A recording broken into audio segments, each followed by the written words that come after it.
Wicket যত খারাপই হোক, ধান ক্ষেত, মূলা ক্ষেত, পাট ক্ষেত, ভুট্টা ক্ষেত, যে নামে আপনি বলেন না কেন, গোয়াল ঘরের মাটির সঙ্গে তুলনা করেন না, কিন্তু বাংলাদেশ ওয়েস্ট ইন্ডিজ দ্বিতীয় ম্যাচ যে এন্টারটেইনমেন্ট উপহার দিয়েছে, এটা ভাই পয়সা উসুল, প্রাইসলেস। সুপার ওভার থেকে শুরু করব, রিশাদের হিরোইক পারফরমেন্স থেকে শুরু করব, নাকি সাইফ যে 5 রান ডিফেন্ড করে দলকে জিতিয়ে দিচ্ছিলেন সেখান থেকে শুরু করব, আমি ঠিক কনফিউজড। আমি অ্যাকচুয়ালি কনফিউজড যে এরকম ম্যাচ আমরা কিন্তু সচরাচর দেখি না। সুপার ওভার থেকে শুরু করাটা ইম্পর্টেন্ট, কেননা এত এন্টারটেইনমেন্ট যেখানে গিয়ে সব কিছু শেষ হয়েছে সেখান থেকে কথাটা শুরু করা জরুরি। বাছাইকৃত কাঁচামাল ও স্বয়ংক্রিয় ইউরোপিয়ান মেশিনে তৈরি হয় all time butter bun, all time healthy life. একটা ব্যাপার খেয়াল করেন যে আকেল হোসেন 10 রান ডিফেন্ড করতে এসে 2 wide, 1 no ball, free hit, এরপরেও বাংলাদেশ ম্যাচটা জিতলো না। কনভেনশনালি যেভাবে ব্যাটিং অর্ডার সাজানোর কথা, বাংলাদেশ কিন্তু ডিফারেন্ট কিছু চিন্তা করেনি। ওয়েস্ট ইন্ডিজ ডিফারেন্ট চিন্তা করেছে, শেরফিন রাদারফোর্ডকে নামিয়েছে, তিনি খুবই অফ ফর্মে, কিন্তু ওয়েস্ট ইন্ডিজ হিসেব করেছে 2টা যদি লাইগা যায়, 2 ছক্কা 12, খেলা শেষ। বাংলাদেশ ওই হিসেবে যেতে পারেনি। ধরেন তর্কের খাতিরে বলি, এই ইনিংসে সবচেয়ে বেটার বাংলাদেশের সবচেয়ে বিগ হিট কে করেছে? রিশাদকে নামানো ট্রাই কি করা যেতে পারতো? খুব বেশি দোষ হতো তাতে, বাংলাদেশ এই চান্সগুলো নেবে না। হ্যাঁ, রিশাদকে নামানোর পরও যদি বাংলাদেশ ম্যাচ হতো, কেন রিশাদ? তাওহিদ হৃদয় ছিল, নুরুল হাসান সোহান ছিল, শান্ত ছিল, তারপরও কেন Rishad? So Bangladesh out of the box ভাবেনি, ওয়েস্ট ইন্ডিজ ভেবেছিল। এবং Mustafiz was the ideal bowler super ওভারে বল করার জন্য। আনফর্চুনেটলি লাস্ট বলটা ব্যাটের কানায় লেগে 4 হয়ে গেছে। এছাড়া আসলে হি ডিড নাথিং রং। যদি আমরা বাংলাদেশ ব্যাটিং বোলিং অর্থাৎ প্রথম 100 ওভারের মধ্যে আসি, একটা পর্যায়ে মনে হচ্ছিল যে ওয়েস্ট ইন্ডিজ ম্যাচটা না খুব সহজেই বের করে নেবে, এবং মিরাজের অধিনায়কত্বের বোলিং রোটেশনের হিসেবের গড় মিলে এখানে একটা ইম্পর্টেন্ট রোল প্লে করেছে। কথা আমি কেন বলছি? 46 নম্বর ওভার মিরাজ যখন বল করলেন, ওইটা যদি মুস্তাফিজকে করানো হতো তাহলে 1 ওভার বা লাস্ট ওভারটা সাইফের করার কোনো প্রয়োজন হতো না। সাইফ দুর্দান্ত বল করেছেন, এটা ব্লেসিং ইন ডিসগাইজ আপনি বলতে পারেন, যে মিরাজের ভুল সাইফকে ওখানে এনে দাঁড় করিয়েছে। সাইফ অলমোস্ট ম্যাচটা জিতিয়ে দিচ্ছিলেন, কিন্তু মিরাজ ভুল করেছেন। ম্যাচ যদি বাংলাদেশের 50 ওভারে হেরে যেত, তখন এটা নিয়ে সবচেয়ে বেশি কথা হতো যে আপনি কোন ক্যালকুলেশন করলেন যে মুস্তাফিজের আপনার 1 ওভার করানোর সুযোগ থাকার পর আপনি করালেন না বা করাতে পারলেন না হিসেবের গরমিলের কারণে। বাংলাদেশের ব্যাটিংয়ের দিকে যদি যান, প্রথমে একটা কথা আমি বলে নেই, তাওহিদ হৃদয় বিগ শট খেলতে গিয়ে মিড উইকেটে ঘুরাইতে গিয়ে আউট হয়েছে। সৌম্য সরকার বিগ শট খেলতে গিয়ে মিড উইকেটে ঘুরাইতে গিয়ে আউট হয়েছে।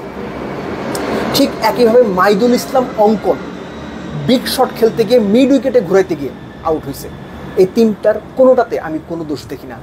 এটা এমন ধরনের উইকেট, আপনি যতক্ষণ উইকেটে থাকবেন, আপনি 500 বল খেললে উইকেটে সেট হইতে পারবেন না। এমন একটা উইকেট, হঠাৎ করে একটা বল নিচু হবে, একটা বের হয়ে যাবে, একটা ভেতরে আসবে, আপনি কি আউট হবে নিচেও বুঝবেন না। সো এই ধরনের উইকেটের সুযোগ পেলে মেরে দেওয়া উচিত। গ্রামাঞ্চলের ভাষা বলা হয় যে চান্স পেলে মেরে দিবি। রিশাদ ওই মাইরে দেওয়ার কাজটা করছে, নুরুল হাসান সোহান ওই মেরে দেওয়ার কাজটা করছে। মিরাজ তাদের দুর্দান্ত সাপোর্ট দিয়েছেন, খুব স্টেডি একটা ইনিংস খেলেছেন। শেষ 4 ওভারে রিশাদ মিরাজ মিলে 50 রান তুলেছেন। নুরুল হাসান সোহানের 20+ রান দারুণ ইম্পর্টেন্ট ছিল।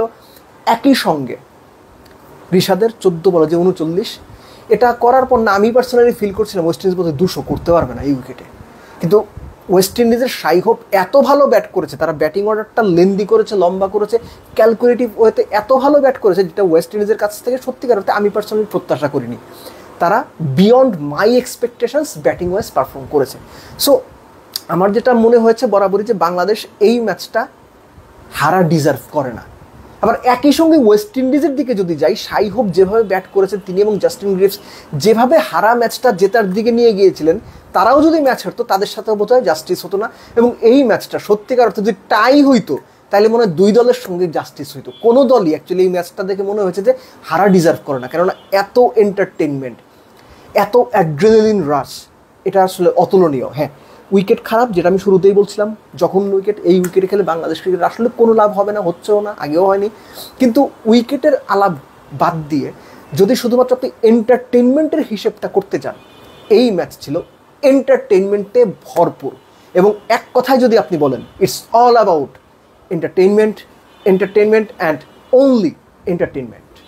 অবিশ্বাস্য নাটকীয়তায় ভরা এক ম্যাচ, যেখানে বাংলাদেশ দল অবিশ্বাস্য ক্রিকেট মূর্খামির পরিচয় দিল। ওয়েস্ট ইন্ডিজের কাছে দ্বিতীয় ওয়ানডে ম্যাচটা আমরা সুপার ওভারে গিয়ে হেরে গিয়েছি। আমরা আসলে হেরে গিয়েছি ট্যাকটিক্যালি যে ব্লান্ডারগুলো করেছি সেই কারণে। ম্যাচটা সুপার ওভারে টেনে নিয়ে যাওয়াতে হিউজ ক্রেডিট রয়েছে ওইখানে সাইফ হাসানের। আই এম নট শিওর যে ওইটা কি ট্যাকটিক্যাল জিনিয়াস কোনো ডিসিশন আমাদের ক্যাপ্টেন মেহেদী হাসান মিরাজের কিনা, নাকি আসলে সেটা আরেকটা ট্যাকটিক্যাল ব্ল্যান্ডারের ফসল।